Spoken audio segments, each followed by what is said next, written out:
अंजलि और आप देख रहे हैं सूर्य आदित्य न्यूज। आइए रुक करते हैं खबरों की तरफ।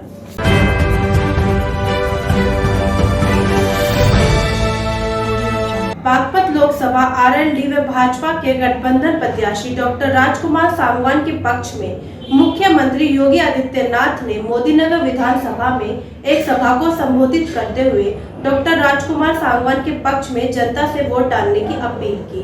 इस मौके पर बीजेपी व राष्ट्रीय लोकदल के सैकड़ों कार्यकर्ता उपस्थित रहे।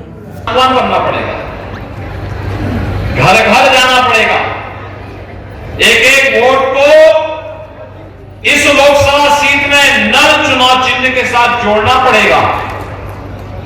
और 26 अप्रैल को जब चुनाव होंगे तो राजकुमार सांगवान को चौधरी साहब के सपने को साकार करने के लिए देश की लोकसभा में चुन करके भेजना पड़ेगा।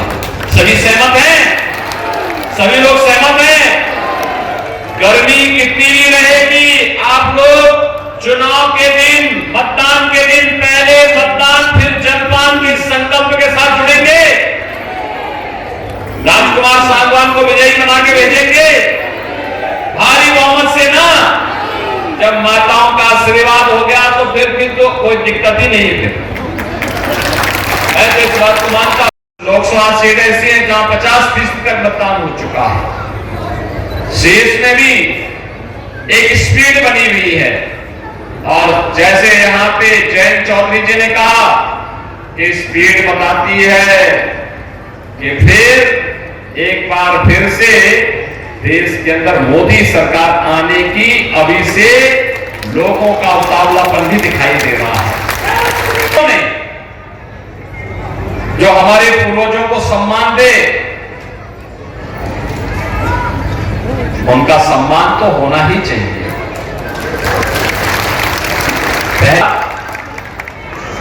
चौधरी साहब को मोदी जी ने भारत का सर्वोच्च नागरिक सम्मान भारत रत्न देकर के हम सभी उत्तर प्रदेश वासियों का गौरव बढ़ाया है। चौधरी साहब ने इस बात को कहा था, भारत के विकास का मार्ग खेत और खलिहान से होकर के जाता है। अन्नदाता किसान का सम्मान होगा तब भारत का सम्मान बढ़ेगा। और यही तो कार्य प्रधानमंत्री मोदी जी ने किया। उन्होंने अन्नदाता किसानों के लिए अनेक योजनाएं प्रारंभ की। आज परिणाम हम सबके सामने है। आज हम सब उसके बारे में देख रहे हैं। प्रधानमंत्री किसान सम्मान निधि या फिर चौधरी साहब का सम्मान का हो, भारत को दुनिया के अंदर सम्मान दिलाने का कार्य हो, भारत की सीमा को सुरक्षा प्रदान करने का कार्य हो, देश के अंदर आतंकवाद और नक्सलवाद की समस्या का समाधान करने का कार्य हो, या फिर वर्ल्ड क्लास इंफ्रास्ट्रक्चर, 12 लेन का express way, rapid rail, metro, IIT, IIM, medical colleges की श्रृंखला, एम्स जैसे संस्थान, वर्ल्ड क्लास यूनिवर्सिटीज की स्थापना, हर घर नल की योजना, ये तमाम ऐसी योजनाएं हैं जो नए भारत की पहचान बन रही है। बहनों और भाइयों, मैं तो कल एक बात यही कह रहा था, भारत 80 करोड़ लोगों को पिछले 4 वर्ष से फ्री में राशन की सुविधा दे रहा है। और भारत से अलग हुआ पाकिस्तान मात्र 75 वर्ष में ही ऐसा हाल हो गया कि वहां भूख के लाले पड़ रहे हैं। वे 25 करोड़ लोगों को, यानी 23 करोड़ कुल आबादी है वहां की, 23 करोड़ लोग भूखों मर रहे हैं। और भारत 80 करोड़ लोगों को फ्री में राशन की सुविधा दे रही है अपने देश के अंदर। जब अच्छा नेता चुनते हैं, अच्छी सरकार चुनते हैं और 4 करोड़ गरीबों को सिर ढकने के लिए एक आवास, 2.5 करोड़ घरों तक फ्री में बिजली पहुंचाने का कार्य, ये मोदी सरकार की पहचान है। आपने परसों देखा होगा ना, यहां पे अभी चौधरी साहब को अपने संबोधन में राम राम कह रहे थे। और आपने परसों अयोध्या में रामनवमी के दिन देखा होगा, रामलला का सूर्याभिषेक हो रहा था। भगवान सूर्य की किरणों से भगवान रामलला के ललाट पर आपने कुछ मिनटों तक देखा होगा कैसे भगवान सूर्य जगमगा रहे थे। ये हमारा भारत उसी सूर्य की तरह जगमगाहट करते हुए हम सबको गौरवान्वित कर रहा था। बहनों और भाइयों, सपा, बसपा, कांग्रेस, इन्होंने पश्चिमी उत्तर प्रदेश में सुरक्षा के लिए खतरा पैदा कर दिया था। न बेटी सुरक्षित थी, न व्यापारी सुरक्षित था। किसान के खेत से उसका ट्यूबवेल उखाड़ करके लोग लेके चले जाते थे। और सरकार बीजेपी की आई, हम लोगों ने एनडीए की सरकार में 15 लाख निजी नलकूप किसानों को फ्री में बिजली देने की कार्रवाई प्रारंभ कर दी है। बहनों भाइयों, 27,000 करोड़ रुपए इस वर्ष अपने बजट में दे दिए हैं। गत वर्ष का पैसा भी दे दिया है। अन्नदाता किसान को कोई पैसा नहीं देना होगा। बहनों और भाइयों, जो चौधरी साहब की का सपना था किसान को सुविधा मिले, उसी सपने को साकार करने के लिए सरकार ने निर्णय लिया। राष्ट्रीय अध्यक्ष सम्मानित श्री जयंत चौधरी जी, क्षेत्रीय अध्यक्ष भारतीय जनता पार्टी श्री सत्येंद्र सिसोदिया जी, शिवाज जी, जिला पंचायत अध्यक्ष श्रीमती ममता त्यागी जी, राष्ट्रीय महासचिव राष्ट्रीय लोकदल श्री त्रिलोक त्यागी जी, एक अवसर प्राप्त हुआ है। बहनों और भाइयों,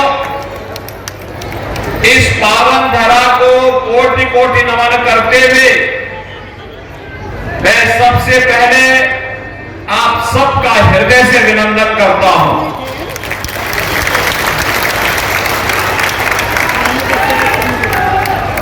आज देश के अंदर उस तक हमारी योजनाएं पहुंचेंगी, तभी हमारा देश आगे बढ़ेगा। मुझे लगता है कि ये 7 दशकों के बाद आजाद हिंदुस्तान में आदरणीय चौधरी चरण सिंह जी के सपने को, आदरणीय दीनदयाल उपाध्याय जी के सपने को यदि किसी ने सफल करा तो वो हमारे देश के प्रधानमंत्री आदरणीय स्थान को पहुंच रहे हैं। महिला समूह के माध्यम से आर्थिक मदद करी जा रही है, बेटियों के विवाह करे जा रहे हैं। आज मुकाबला इस बात का होता है कि केंद्र सरकार ये योजना चला रही है तो राज्य सरकार ये योजना चलाए। आज ये मुकाबला नहीं होता कि केंद्र से इतना भ्रष्टाचार हुआ तो राज्य में इतना भ्रष्टाचार हो। आज मुझे लगता है कि सही मायने में उत्तर प्रदेश और पूरे भारतवर्ष में रामराज आया हुआ है। मैं शॉर्ट में ही कहना चाहूंगी, मैं धन्यवाद देती हूँ आदरणीय प्रधानमंत्री जी को और आदरणीय उस तक हमारी योजनाएं पहुंचेंगी, तभी हमारा देश आगे बढ़ेगा। मुझे लगता है कि ये 7 दशकों के बाद आजाद हिंदुस्तान में आदरणीय चौधरी चरण सिंह जी के सपने को, आदरणीय दीनदयाल उपाध्याय जी के सपने को यदि किसी ने सफल करा तो वो हमारे देश के प्रधानमंत्री आदरणीय स्थान को पहुंच रहे हैं। महिला समूह के माध्यम से आर्थिक मदद करी जा रही है, बेटियों के विवाह करे जा रहे हैं। आज मुकाबला इस बात का होता है कि केंद्र सरकार ये योजना चला रही है तो राज्य सरकार ये योजना चलाए। आज ये मुकाबला नहीं होता कि केंद्र से इतना भ्रष्टाचार हुआ तो राज्य में इतना भ्रष्टाचार हो। आज मुझे लगता है कि सही मायने में उत्तर प्रदेश और पूरे भारतवर्ष में रामराज आया हुआ है। मैं शॉर्ट में ही कहना चाहूंगी, मैं धन्यवाद देती हूँ आदरणीय प्रधानमंत्री जी को और आदरणीय सत्येंद्र सिसोदिया जी, क्षेत्रीय अध्यक्ष, दोनों दल के हमारे अध्यक्ष, दोनों ही दल के वरिष्ठ नेता, स्थानीय जनप्रतिनिधि, इस क्षेत्र से विधायक मंजू जी, हमारे पूर्व विधायक सुदेश शर्मा जी, राजेंद्र शर्मा जी, सम्मानित मंच। कम समय है क्योंकि चुनाव की घड़ी और चुनाव के वक्त हर पल महत्वपूर्ण। बागपत लोकसभा क्षेत्र में कार्यक्रम में है और इसी समय लोकसभा के पहले चरण का मतदान हो रहा है। शांतिपूर्ण मतदान हो रहा है। ये लोकतंत्र के लिए बहुत अच्छे शुभ संकेत है। पद लोकसभा क्षेत्र है। मैं जानता हूं यहां किसी समाज की बात हो, आप सब अपनी पहचान का हिस्सा चौधरी चरण सिंह जी को मानते हो और बहुत लंबी बहुत दूर तक पहुंच है यहाँ के लोगों की। देश का कोई कोना ऐसा नहीं जो आपके लिए अछूता हो। किसी कोने में आप चले जाएंगे, आपको गाजियाबाद के, मोदी नगर के, बागपत क्षेत्र के लोग हर क्षेत्र में काम करते हुए नजर आएंगे, दिखाई देंगे। तो राजनीतिक तौर पे मोदी नगर की जनता से मेरी खास तौर से अपील है, क्योंकि मैं पहले चरण के कई क्षेत्रों में गया हूं और हम लोग इतनी मेहनत नहीं कर सकते जितना प्रयास और मेहनत खुद मुख्यमंत्री योगी आदित्यनाथ कर रहे हैं। हर क्षेत्र में गए, बार बार गए और तीसरी बार 23 तारीख को बड़ौत में आकर इसी एक लोकसभा क्षेत्र में तीसरी बार आपको संदेश देने पहुंच रहे हैं बड़ौत। मैं आपको भी निमंत्रण सबको देता हूं कि उस तारीख पे भी आप इसी जोश के साथ पहुंचे। मैं आपसे अपील करना चाहता हूं।